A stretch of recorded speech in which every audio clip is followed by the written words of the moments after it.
Now, I hope you will actively watch this video as I've intended you to do so. After the previous work with the cake and the frosting, I'm hoping you have some ways of thinking about visualizing fraction multiplication, and you can try some of these exercises on your own and then continue the video and see how I think through it. So first, here's the context. Pretend some patty paper was used, and this was the result of student work with patty paper.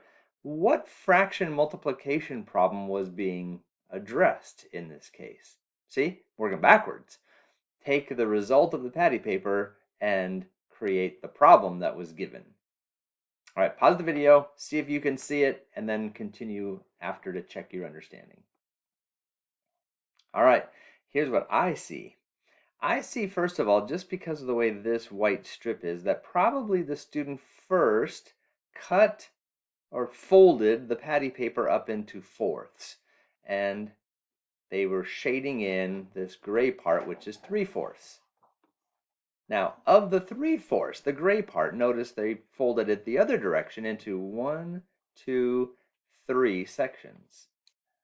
And with my helper now, we can see that this problem started with the 3/4 in gray, and then what's shaded is, look in the gray part, we broke up the gray part into thirds, and so the gray part is 1/3 of the 3/4. And so the problem that we were faced is this: find 1/3 of a copy of 3/4. Do you see it? So 1, 2, 3, 4. In gray is the 3/4.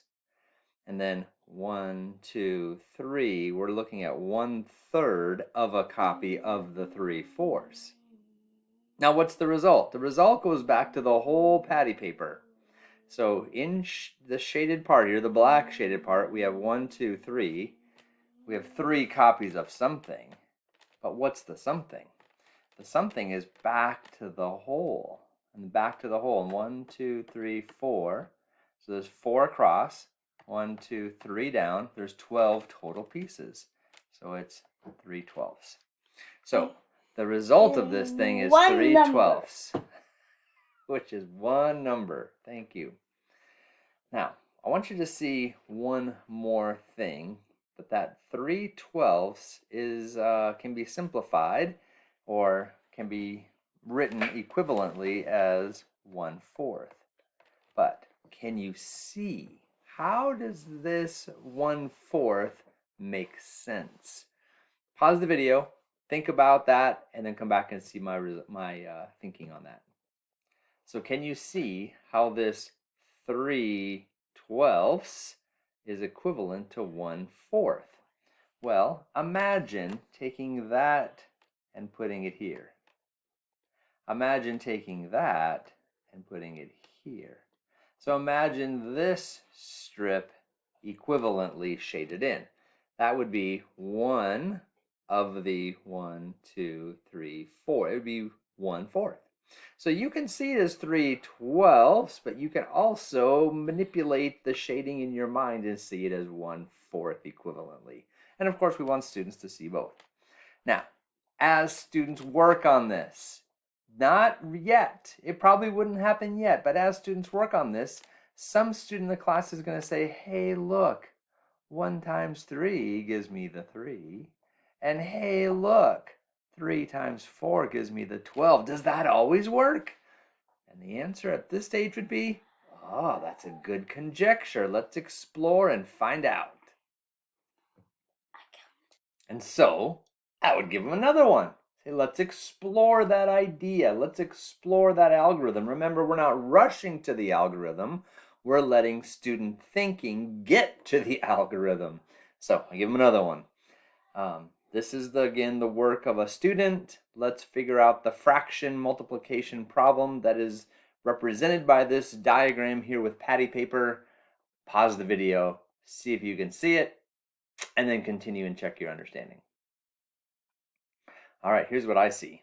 First of all, I see 1, 2, 3. Now I see thirds first because I see this white strip, and so it appears as though this student was representing thirds. and particularly in gray over here representing 2/3. So it looks like 2/3 is going to be part of this problem. All right, then I see 1, 2, 3, 4, 5, 6. I see 6 strips across. So of the 2/3, it looks like we're shading in 1/5, a 1/6, 2/6, 3/6, 4/6, 5/6.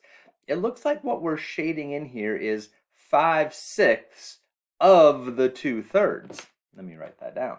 It looks like we're shading in, whoa.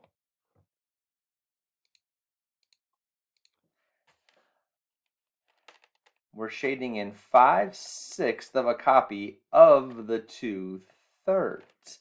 Now, at this stage, as soon as the students write this, if they've seen a pattern, they might think, well, it's going to be 10/18. Do you see it? 5 times 2 is 10, 6 times 3 is 18. But let's check and see if that makes sense. So, back to the whole. And this is where it gets important that we have that flexibility of thought about what the referent is. Notice in the first case, it was the whole patty paper was folded into thirds, and we wanted 2/3. That's the 2/3. But then, of the 2/3 that's represented here, we cut it up into 6 slices, 5/6 of them being shaded in. So the 5/6 is referencing the 2/3. We're taking 5/6 of the 2/3 of the whole patty paper, and the result is back to the whole patty paper. So back to the whole patty paper, what do we have shaded in? So how many pieces in total? Do you see 1, 2, 3? And then 1, 2, 3, 4, 5, 6. Do you see that there's 3 across, 6 down? That would be a total of 18. Aha! 3 across, a total of 6 down. The denominators multiply to give you the total number of pieces that we've cut the whole into, 18. All right, then look here. There's 2, 4, 6, 8, 10. The 5/6 of the 2/3 leaves us with 2, 4, 6, 8, 10. 10 of those pieces, 10 copies of 1/18. And look, it's 2, 4, 6, 8, 10. It's 5 copies of 2. So the numerators tell you the number of pieces that would be shaded in when we compute the multiplication.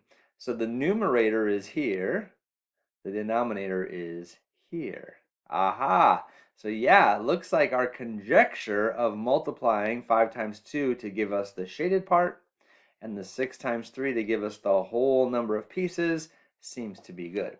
Now 10/18 can be equivalently represented as 5/9. Will you pause the video for a second and see if you can see 5/9 in this picture? In order to see 5/9, you need to see this whole cut up into groups of 2. So there's a group of 2, there's a group of 2, there's a group of 2, there's a group of 2, there's a group of 2, there's a group of 2, there's a group of 2, there's a group of 2, there's a group of 2. Notice I'm kind of intentionally being random in my grouping here. And so, come on. Hold on a minute. I got to get my, did I get it? Nope.